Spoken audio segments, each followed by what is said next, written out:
అందరికీ thank you అండి. ఈ సినిమాని ఇంత ఘన విజయం చేయించినందుకు, ఇంకా చేస్తున్నందుకు అందరికీ, ప్రేక్షకులందరికీ ధన్యవాదాలండి. ఒక అంటే ఒక మంచి కథని చెప్పడానికి నేను చరణ్ సారు ఇద్దరం మీ ముందుకు వచ్చామండి. అంటే ఇది రెగ్యులర్ ఒక కమర్షియల్ ఫిల్మ్ కాదండి. ఇది ఒక 5 పాటలు 5 ఫైట్లు ఉండే సినిమా కాదండి. చరణ్ సార్కి చెప్పినప్పుడు కూడా తెలిసింది. అంటే ఒక ఇన్స్పిరేషనల్ స్టోరీ ఇది. ఒక పెద్దిగాడి జర్నీ.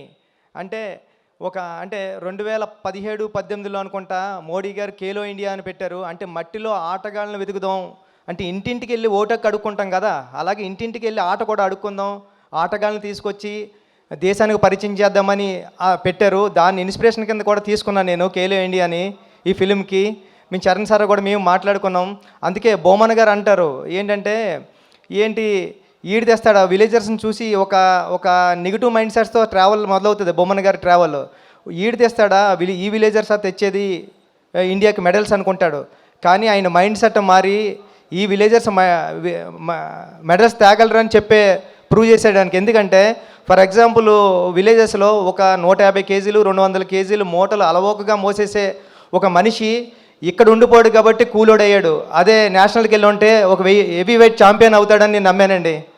అది మాది ఉప్పాడు కొత్తపల్లి కాబట్టి సముద్రం పక్కనే, రోజు సముద్రం పక్కన ఉంటే ఒక ఫిషర్ మ్యాన్ ఎటువంటి సేఫ్టీ లేకుండా దన్నమని సముద్రంలో దూకేసేవాడు బోట్లోంచి. నేను ఆ ఒడ్డు నుంచి చూసే ఉండేవాడిని కాలేజీకి వెళ్తున్నప్పుడు. అరే ఈడు నేషనల్కి వెళ్తే ఒలింపిక్స్కి వెళ్తే మెడల్ తెస్తావాడు కదా అని ఫీల్ అయ్యేవాడిని నేను.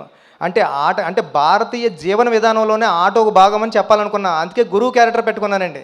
అందుకే హీరో మూట మోసి గిరేస్తే అది కుస్తీ బాంగిడి పొట్టని, వాటర్ మోస్తే ఇంకొకటని, ఇలా ప్రతి ఆటలోని అంటే భారతీయ జీవన విధానంలోనే ఆట ఉందని చెప్పాలనుకుని చాలా ప్రయత్నం చేసామన్నమాట అండి ఈ కథ. అంటే అలవోకగా ఏదో నార్మల్గా చెప్పేయచ్చండి, కమర్షియల్ ఫిల్మ్ చేసేయచ్చు. కానీ ఒక స్పోర్ట్స్ జోనర్లో అంటే ఇంకా చాలా విషయాలు, అంటే ఒక మనిషికి ఒక వ్యవస్థకి గుర్తింపు ఎంత ఇంపార్టెంటో చెప్పాలనుకున్నామండి ఈ కథలో. అంటే ఎవరైనా సరే ఒక కుర్రోడు ఏడుస్తూ ఉన్నాడంటే, అప్పుడే పుట్టినాడు క్యారమని ఏడ్చాడంటే, నేను పుట్టానురా నన్ను గుర్తించండి అని ఏడుస్తూ ఉంటాడు ఆ సౌండ్. అంటే అలాంటి గుర్తింపు కోసం ఒక మనిషి ఎంత స్ట్రగుల్ చేస్తాడు తన ఊరు కోసం, తన ఊరు గుర్తింపు కోసం. అలాంటి ఒక మంచి మాట చెప్పాలనుకున్నమాట అండి. నెక్స్ట్ ఏంటంటే ఫర్ ఎగ్జాంపుల్ ఎన్నో అంటే నాకు తెలుసు రంపచోడవరం అలాంటి ఏరియాల్లోనే నేను 100% లవ్ సినిమా షూటింగ్కి వెళ్ళినప్పుడు సుకుమార్ గారితో రంగస్థలం షూటింగ్కి వెళ్ళినప్పుడు ఎన్నో అంటే విలేజర్స్కి ఒక మనిషి మనకలాంటి ఒకడు ఉన్నాడని కూడా తెలియదండి. అలాంటి విలేజెస్ ఇండియాకి కనెక్షన్ లేని ఎన్నో విలేజెస్ ఉన్నాయండి. వాళ్ళని చూస్తే మనం షాక్ అవుతాం. అంటే ఇప్పుడు వరకు వచ్చి తిను ఎప్పుడు సిటీలోకి రాలేదా, మనకి ఇలాంటి డ్రెస్ ఉంటుందని తెలీదా, మనకు సెల్ ఫోన్ ఉంటుందని తెలీదా అని మనం ఆశ్చర్యపోతాం. అలాంటి మనుషులకి ఇండియాకి ఒక కనెక్షన్ ఉండాలా, ఒక ట్రాన్స్పోర్టేషన్ ఉండాలా, వాళ్ళందరినీ కూడా మన ఇండియన్స్ అనుకోవాలి, మన భుజమే చేస్తే ఇది మన బ్రదరేనా అనుకుంటాడు. అలాంటి వాళ్ళందరూ ఉన్నారండి. వాళ్ళందరూ అలాంటి ఇండియాలో అలాంటి గ్రామాలు ఎన్నో, నేను అన్నట్టు ఒక 20,000 గ్రామాలు 18,000 గ్రామాలు ఉన్నాయని నేను చదివాను. అలాంటి వాళ్ళందరికీ ఒక కనెక్షన్ కావాలా, వాళ్ళందరినీ ఇండియాలో కలపాలని ఒక మంచి మాట చెప్పాలని ప్రయత్నం చేసామాట అండి ఈ సినిమాలోనే. ఇలాంటి ప్రయత్నానికి రామ్ చరణ్ గారు ముందు నిలబడి తీసుకెళ్లారు. చరణ్ సార్ మిమ్మల్ని నేను ఎప్పటికీ మర్చిపోలేను, ఇది ఆషామాషి కథ కాదు, అది నేను ఎలా నమ్మానో మీరు అలా నమ్మారు, దానికి రిజల్ట్ నిన్న ఈ 4 days నుంచి వస్తున్న అప్లాజ్ అండి.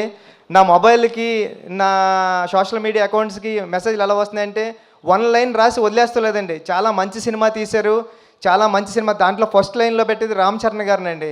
చాలా అంటే ఇలాంటి పెర్ఫార్మెన్స్ ఎప్పుడు చూడలేదని చరణ్ సార్ని పొగుడుతూ ఉంటే చాలా హ్యాపీ ఉంది. దాంతోపాటు మంచి కథ తీసావు, మంచి కథ చెప్పావు, నన్ను కూడా పొగుడుతుంటే ఇంకా చాలా హ్యాపీగా ఉందండి. జగపతి బాబు గారు ఈ సినిమాకి ఎంత ఇంపార్టెంట్ అంటే అప్పలసూరి క్యారెక్టరు, మీకు అప్పలసూరి క్యారెక్టర్ ఇలా డ్రైవ్ అవుతూ ఉంటుంది కథలోని, కానీ ఆ కాగడ వెలిగించింది అప్పలసూరి గారండి. పెద్దికి ఆ క్యారెక్టర్ని ఆ వెలుగు కాగడ ఇచ్చింది అప్పలసూరే. జగపతి బాబు గారు లేకపోతే ఈ క్యారెక్టర్ నేను ఊహించుకోలేను. లాస్ట్లో కూడా అందుకే నేను ఈ స్టేషన్ వచ్చేసిన తర్వాత అప్పల వలస అని పెట్టామాట అండి స్టేషన్ ఇది. అప్పలసూరి క్యారెక్టర్కి జగపతి బాబు గారు అంత ప్రాణం పోసారండి. Thank you so much.